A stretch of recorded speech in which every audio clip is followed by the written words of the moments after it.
listening to the CVC Podcast, a humorous look at matters of faith and culture. Here are this week's hosts, Britton and Nick. Welcome to Culture versus Christian. Nick, I have a confession You have to a make. confession? Yeah. We recorded last week, and I'm using this new recorder that I've never used before. And they have a save button. And I didn't know it until I got home. So Welcome to Culture versus Christian, take two. Take two. So we're doing it all again. So, man, did you know that Bible journaling is now a thing? Not until you said something about it the other day, and I still don't really get it. Other than it's if you can on your phone, look up Bible journaling. Bible journaling. It's interesting. Now, I'm always looking for a new Bible. Because I guess it's going to make me want to read it more or something. Right. And I saw one that had a bunch of stuff it's got a whole column in it for notes. This one that I've got here is, God, I feel like I'm plugging things. I'll put an Amazon link on the blog. Yeah. Yeah. But it's the Crossway Journaling Bible. Oh, I see. Yeah. Now, this is how I use it. Right, you take notes. Yeah, putting notes, and I'm drawing not drawing pictures. I respect that. Yeah, and just the notes that would help me break it apart when I'm doing Bible study. This is some biblical graffiti, is what this. That's exactly what it is. This one is a picture. Seriously, go Google this. Google image search it. This person has taken Proverbs 4 and drew a whole entire forest in it and colored the entire other page green. Right. And even covered the text. Yeah. What? Are you getting anything out of this is the thing. Yeah. I don't know because, okay, I have to reconcile to myself that I'm just kind of somewhere between a jerk and someone who's just, I like my news raw, I'd rather watch the press conference than the coverage of the press conference. Right. Okay. I think I approach the Bible the same way. I want to see what it says, but it seems like the Bible journaling, it's just let's take the memorable words, not that they're that flowery or anything like that, but the stuff that you've heard in church a lot, like when it shows up on that page, you draw it real big, and then you put pictures around it, and yeah. Do you know how much of the Bible you could have spent reading in that time it took you to draw the picture? I understand art and I understand working it out, but I'm not. But maybe my approach is different. Maybe I want to study the scripture and they're looking at things for inspiration, which that's not me. I don't know. I'm not going to retain something through art about it. I think I'm going to retain more through actually reading it. Yeah, than anything, and discussion, taking notes, that kind of thing. Right, and I read something a few years back. It said that the majority of Christians spend less than 5 minutes a week reading their Bible. I'd believe it. Yeah, I'd believe it. Yeah, because I'll throw myself in that category. I'll throw myself under the bus. I mean, I've been there. I've done that, and I try to read more, especially when I have to teach or preach. That's this. God, I shouldn't admit that. I read every day for 20 hours a day. And, yeah, I am pious. I'm the most pious. Yeah, I'm the most pious. I'm the most humble. I'm more humble than you. That's so. But I was I'm partly fascinated by the whole thing that people would take time to do this with watercolors because, I think we need art. I think we need Christian art. And if this inspires people to do that, that's good. But I'm but on the study end of it, I'm are they studying or is that what they think they're doing? So right. I don't know. Hey, I'm all for having more people in the Christian art field. Yeah. Because Christian art kind of sucks. Yeah. I mean, just in general. I'd like to see it elevated as a thing. Yeah. I want to see a painting that doesn't have to do with a scene from the Bible. Right. Or some landscape that Bob Ross made. Oh, yeah. Yeah. Yeah, happy little trees and bushes. And isn't this... and it all comes back to this idea that art has to be, inspirational or educational. Right. And I don't think it has to be either. Yeah. I mean, I think art should be compelling in some way, but I think it also should be first and foremost something that the artist wants to do as opposed to trying to put meaning into it.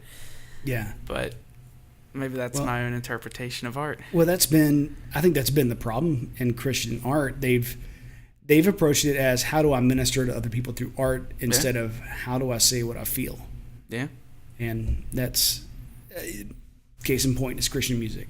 They did it. That's what they did for years. And like, we've all known people who've been in bands over the years, and they get to their record label, their Christian record label, and they're like, you've got to have more Jesus. You got to say that more. You can't, and everyone they still do. They argue about if you're a Christian in a rock band or a Christian band. And they wear that as a badge of honor. We're a Christian band. We're ministers and all that. I'm like, you've never been to seminary. You've never taken a Bible course. You're not a preacher. You're not a pastor. And if I'm going to a rock show, I don't want to be preached to. Right. You ever hear of a band called For Today? Yeah. Okay, so I don't pretend to be a fan of theirs because I don't really listen to them, although we've got friends that do. Supposedly their singer likes to preach halfway through their set list or something like that. And I get, saying something quick, but like taking too much time out of the show to do whatever. I don't think people want to hear that. Dude, I was in a band and we had a lead singer who, with all the best intentions, but he took 30 minutes out of the set. No. Yeah, and it was, but if you're in a Christian band, it was like you had to do a Christian show and everything had to be overtly Christian. There couldn't be any nuance or anything. And can't just have music. Yeah, you just can't have the music. Because you have to justify it to the youth pastor. Right. And that's the way the culture used to be. I don't know what it is now. I think everybody's indifferent, or they go to a worship conference. That's become the thing now, that's got its own set of problems. You mentioned that there's the death of YouTube. Oh yeah. What is the death of YouTube? So the only reason I put it in our notes is because it might relate to us. I don't know where we're putting all of this up at, but this has just been in the past few days, and I'll read the notes that I have here because it's going to be faster. But essentially, just to quickly summarize it, YouTube's implementing a new system to isolate controversial religious and supremacist videos, and effectively, if a video is flagged by users to that they say it violates hate speech or extremism policies, the videos will be looked into.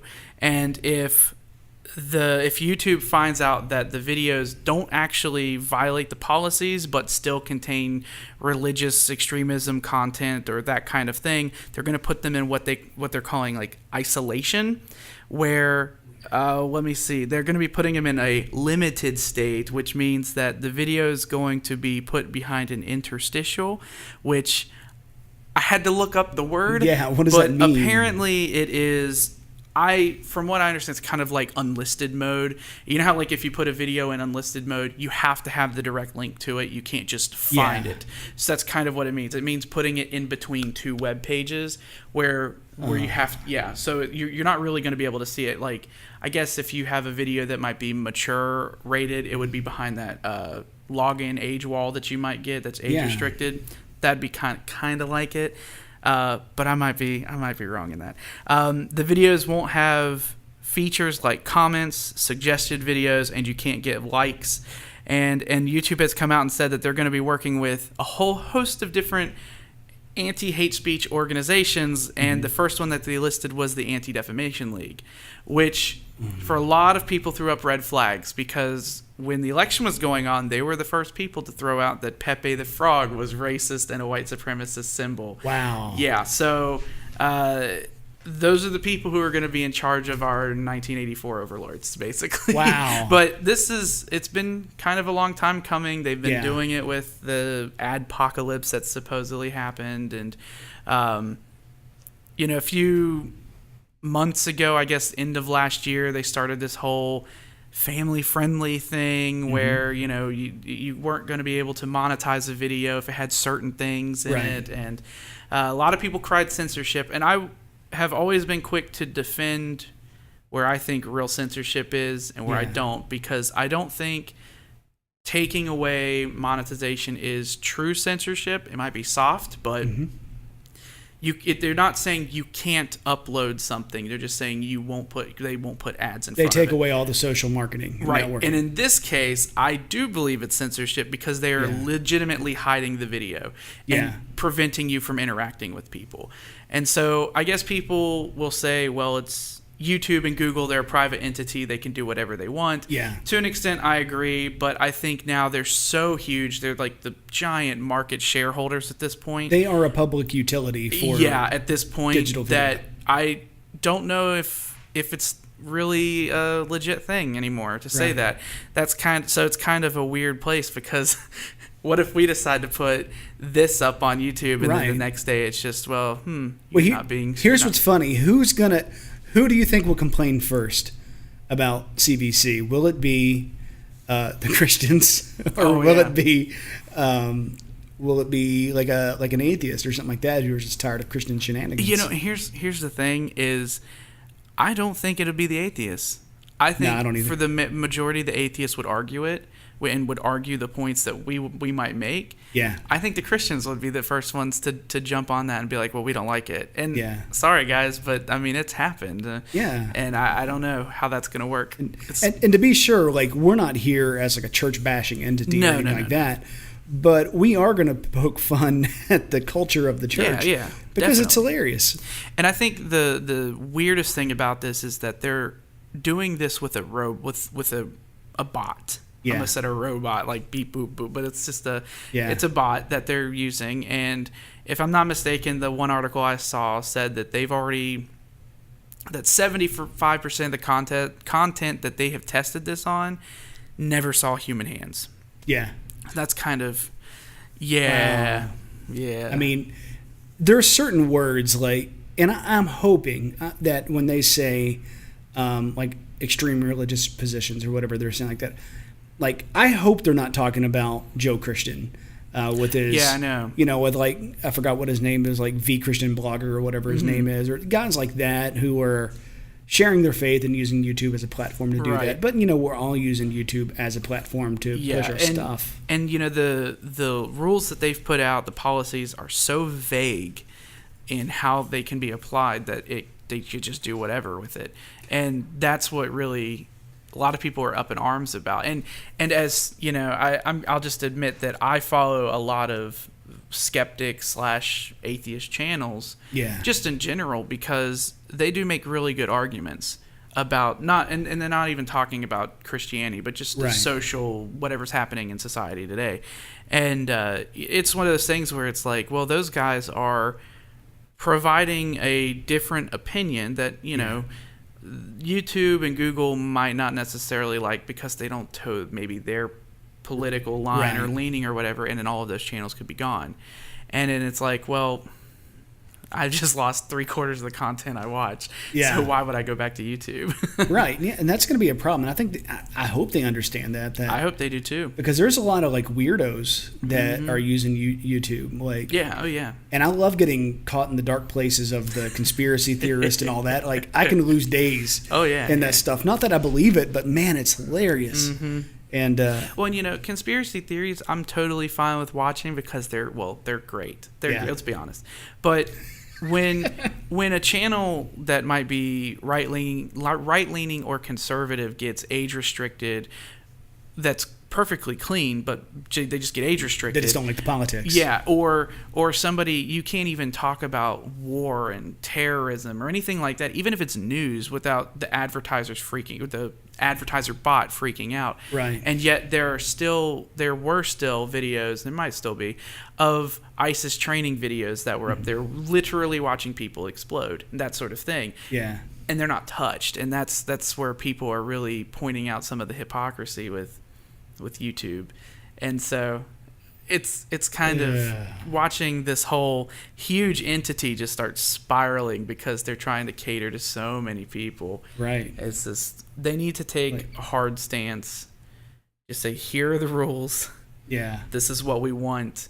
And if they don't want people on there who are You have an opinion? Or if they only want Spider-Man and pregnant Elsa videos on there, then they just need to say it, because apparently that's a genre. Right. Oh.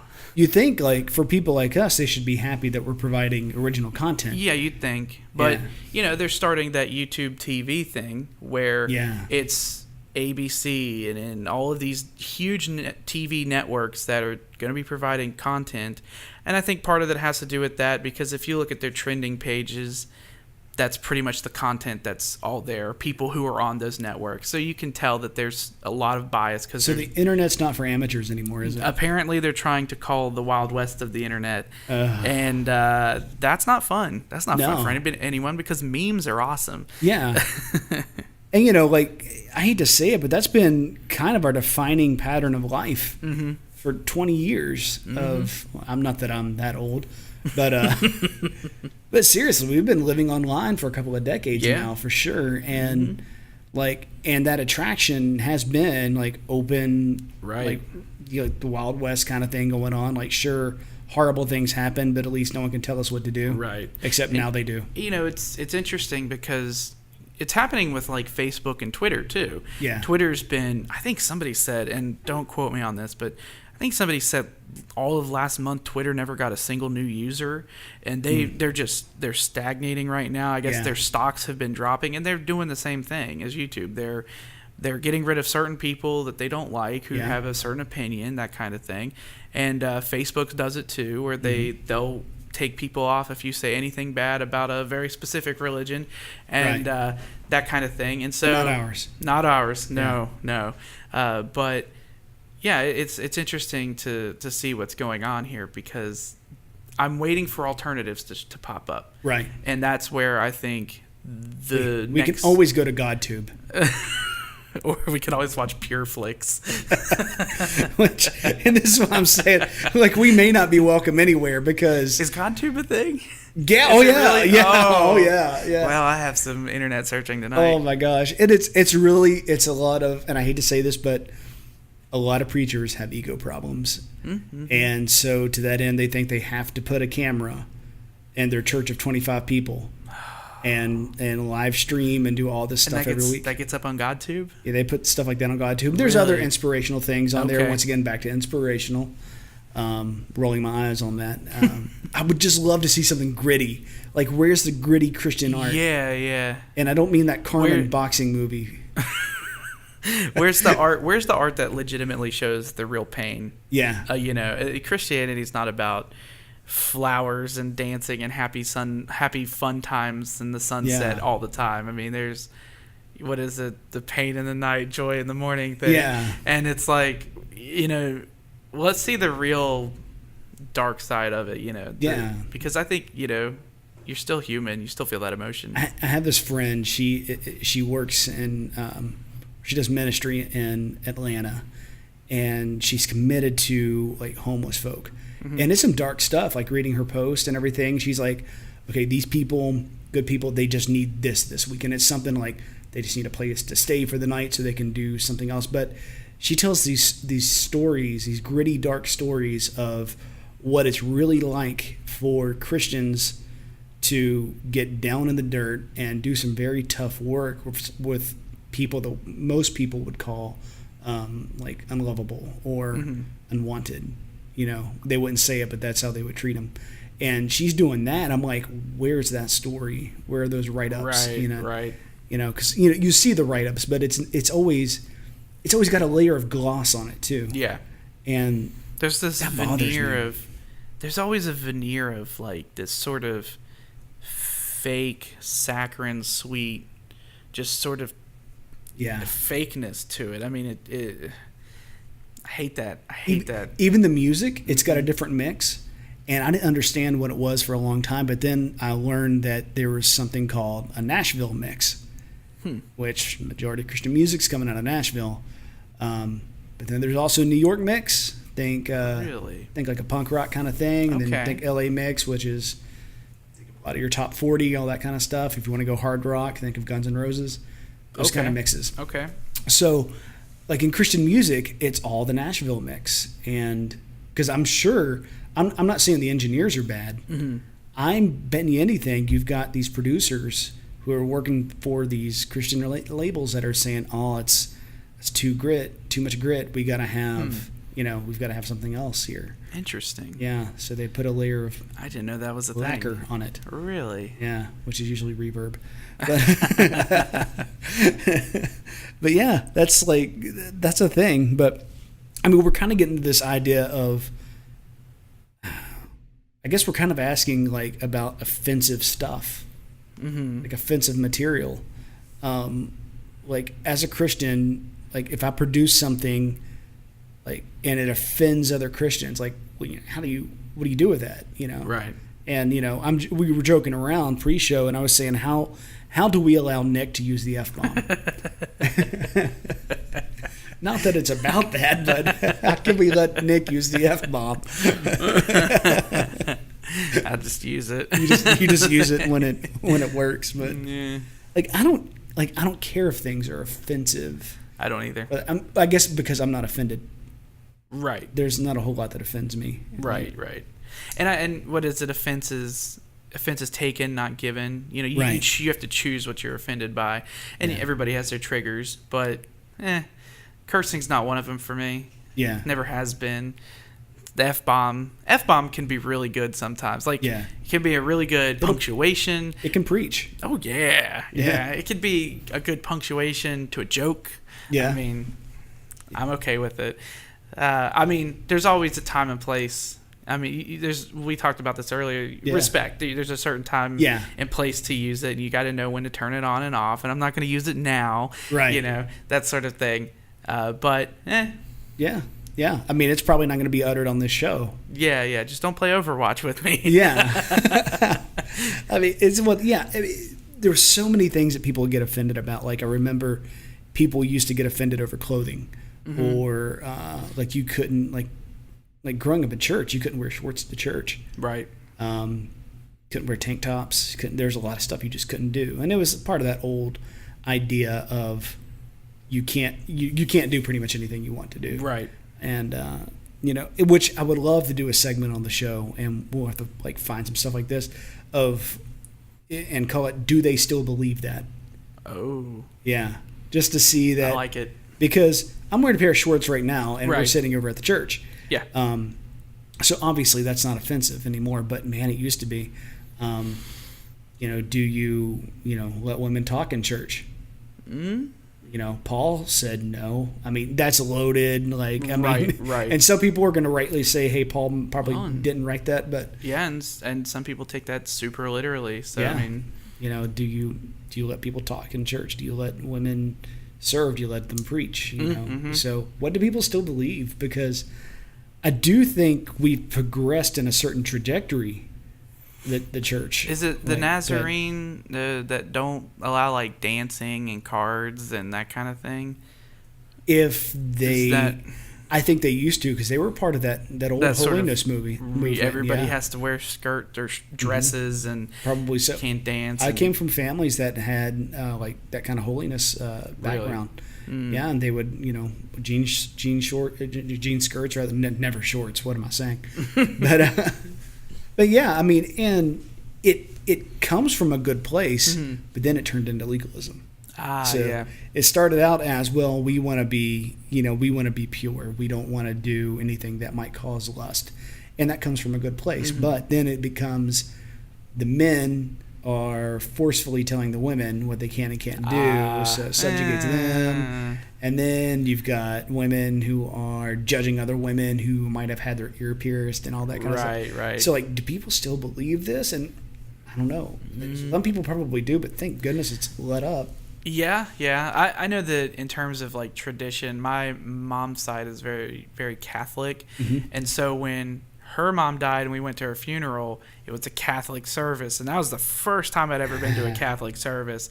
And there's a lot of standing and kneeling and standing and sitting and it's a workout, saying certain vows and words and all kinds of stuff, and that does not click with me in one way whatsoever. See, I would love that. I think.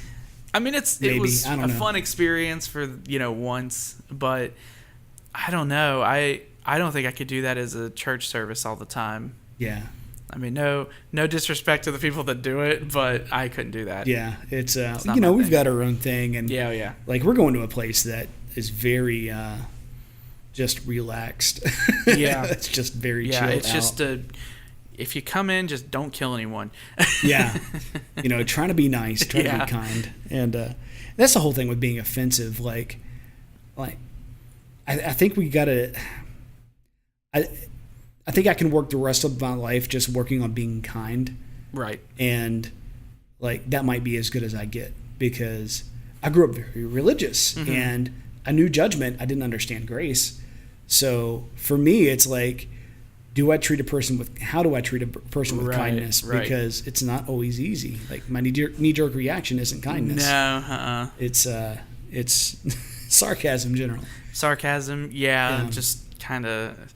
I was gonna say snootiness. That's not the right word, but snarkiness. That's the word I was going for. Snarkiness, which works if everyone's in on it. Yeah, that's true. That's true. Man, let me ask you this: who are you going to vote for senator?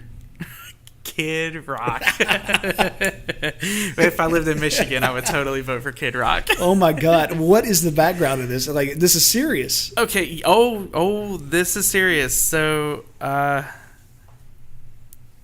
Kid Rock's running for senator or Congress or something in Michigan, and last I heard, he's winning. So, oh my gosh, it might be a thing.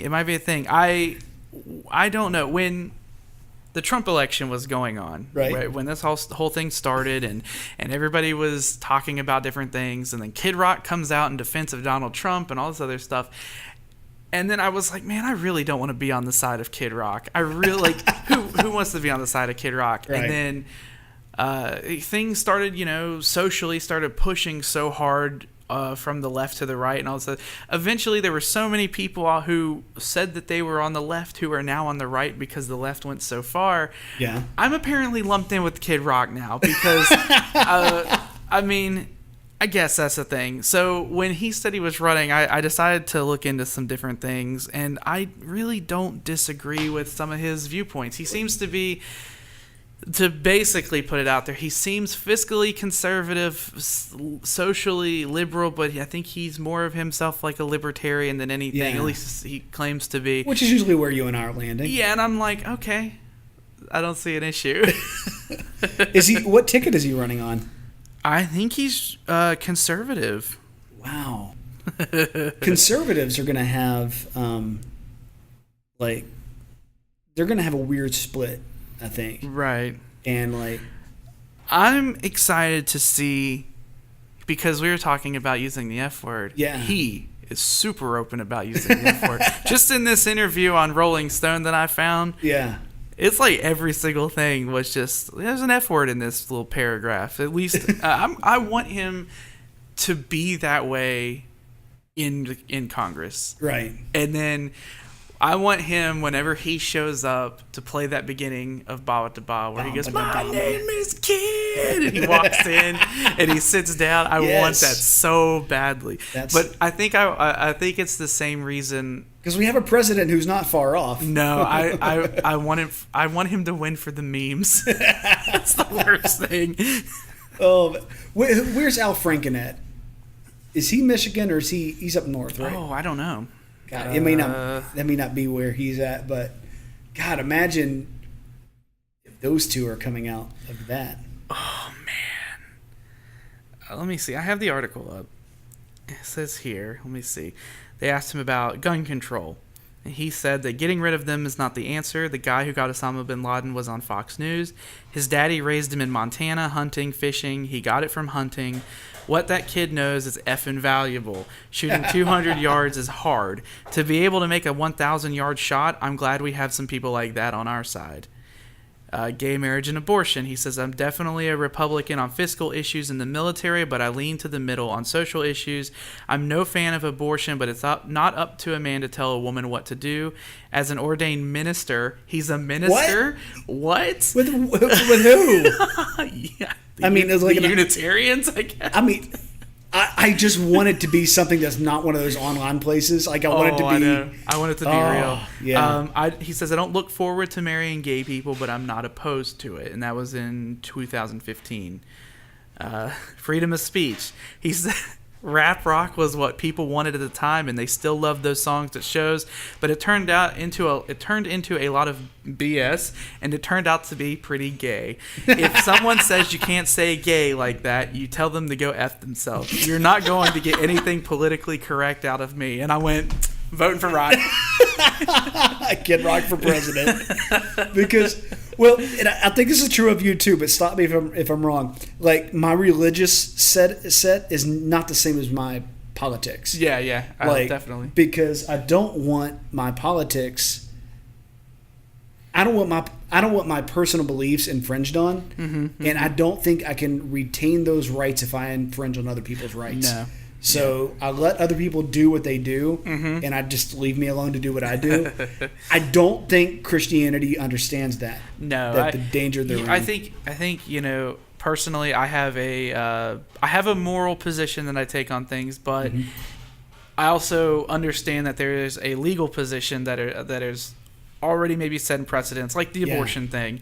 And while I say I disagree with abortion, except for in certain circumstances, I mean, I have to accept that it's legal, and that, I mean, I can't do anything about it. I'm not having babies, so it's not my decision to get one. So I have to also recognize that as a thing. I can be against it all I want, but if I'm in that situation, I have no clue at that point in time. So it's always been where I'm at. Like, I can't, if I know a woman who is considering it, I'll help you wherever I can. I might even offer to adopt your child if that's what you want to do. Because I hate abortion, but I don't feel like I've got any right to tell someone what to do with your body. Because I mean, I can disagree with that person. Yeah. But I mean, I would help them in any way to do whatever they wanted. And if the coin was on the other side, like, we would not want the government to tell us what we could do. Oh, no. In any other subject, I want everybody to have health care. I don't want the government to tell me how to choose doctors or anything like that. Yeah. So, like, not that that's what the ACA does by any means, but like, there's some crazy stuff. Did you hear about the story in England where the baby died because of all of that? Or no. Was that? So I'm going to butcher this story. Okay. Let's just be real. But this couple had a baby, and there was something wrong with it. They needed to get certain care for it, or it was going to die. And the healthcare system there wouldn't, I don't know if they said they wouldn't do the procedure or what, but they put out like a GoFundMe out to raise all this money to come over here, because they're in England, to get the procedure done. And for whatever reason, the government wouldn't let them do it. It was the way I was explained it, is that the government wouldn't let them do it, and they never were able to get over here to take care of care of the baby. And I guess one of the big arguments was that they then said, well, we want to bring the baby home so he can die in his room, he can die with around loved ones and so on. I don't think they would even let him do that. Right. And it was like, whoa, hold up. At this point, like, here in America, that's my child. Yeah. So you have no say over, because it's my child. I mean, I don't really know. And that's what happens when you let government monkey in things. Like, they screw stuff up royally with the best intentions. Yeah, and granted, I probably butchered all of the details about that story. So please, just someone's out there going, "That's not what happened at all." Research it yourself. Just oh my gosh. Okay, so here's a new segment I like to call pop music ripoffs. Oh yeah. So, have you heard the song? It's a worship song called "King of My Heart." Several people recorded it. I think Cutlass. Cutlass is doing it, right? I looked up the song and I saw like 2 or 3 versions already. I'm like, isn't this song like kind of new? Already 3 versions from like all these artists. But so we play the Cutlass version here at the church, right? And every time we played it, I just kept humming along a song, and so I'm gonna play this back a little bit, and so nice pretty song, And I don't know how much of this we can use. Probably not much. Yeah, I think there's like a 5-second rule. So something. Yeah. So. King of my heart, be the mountain So everyone, you know this song, but now wait, I added a piece.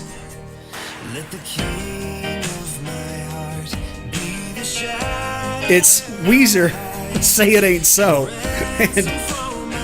And you know, so every time we played this at home, at church,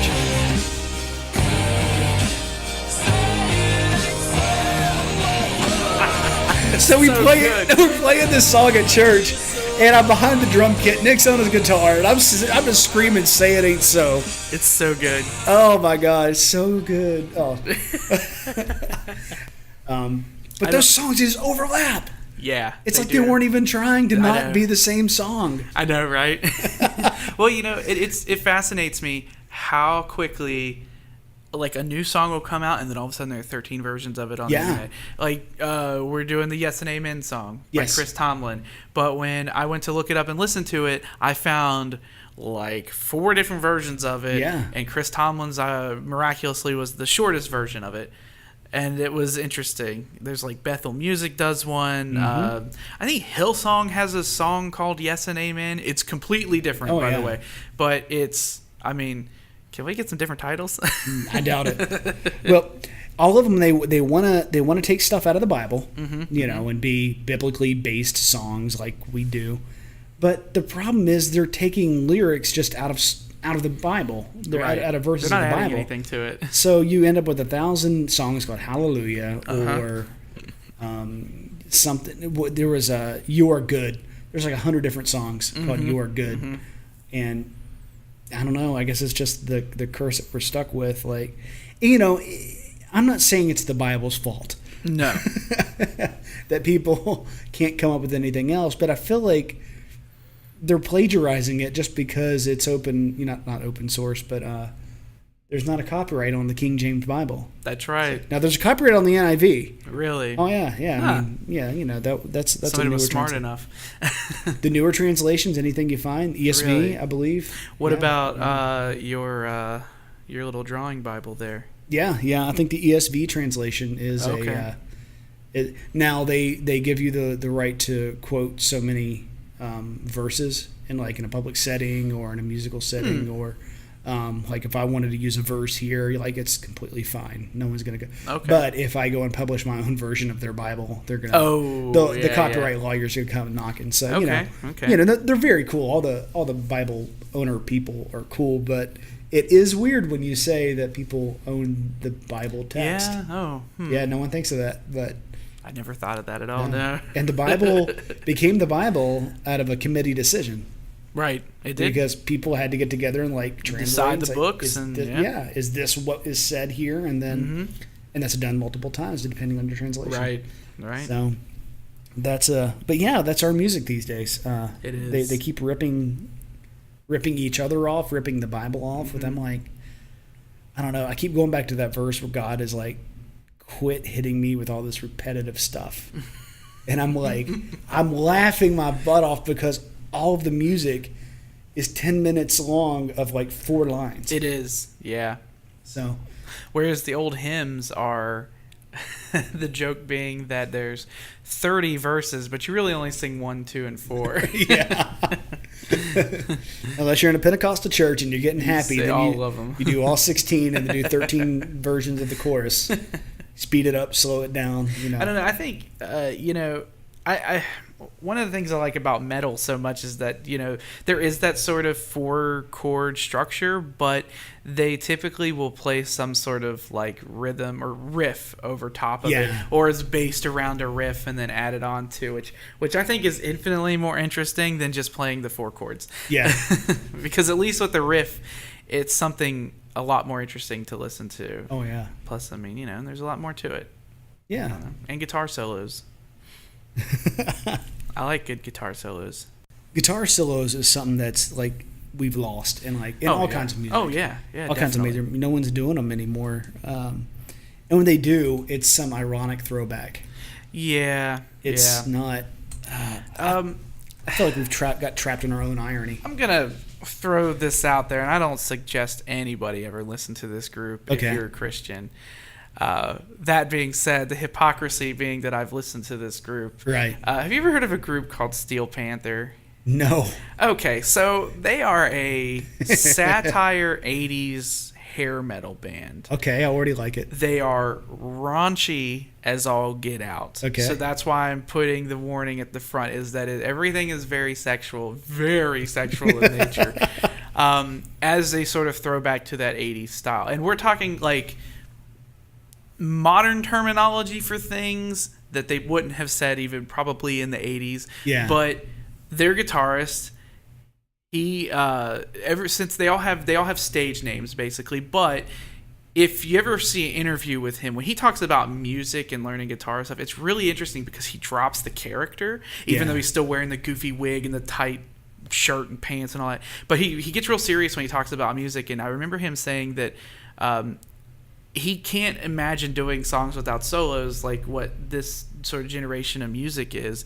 Yeah. Because he's like, no, they don't do it like in the 80s because there's a lot of feeling into those solos and stuff, and there's not really, that doesn't exist now as a thing. I'm sure there are some people that still do it, but I think they'd be the exception to the rule now. But it's really interesting to hear somebody who is in a satire band about 80s metal talking about how nobody does it anymore. Gosh. He's a phenomenal guitar player. I don't recommend listening to it unless you want to be completely horrified. Right. So if you're one of the people who are offended, don't listen to this. No. Like I'm okay with people's boundaries. Mm-hmm. Some people are just like, it's not that I'm a prude, I just don't want to listen to it. I just don't like the filth, and that's fine. No. That's fine. Well, we'll be back next time with an exciting new episode of Culture vs. Christian, where we also try to find out what other old church rules are still in effect. Yeah, and maybe why they're stupid. And how we break them every day. We'll see you next time. Yeah. I'm going to save it this time.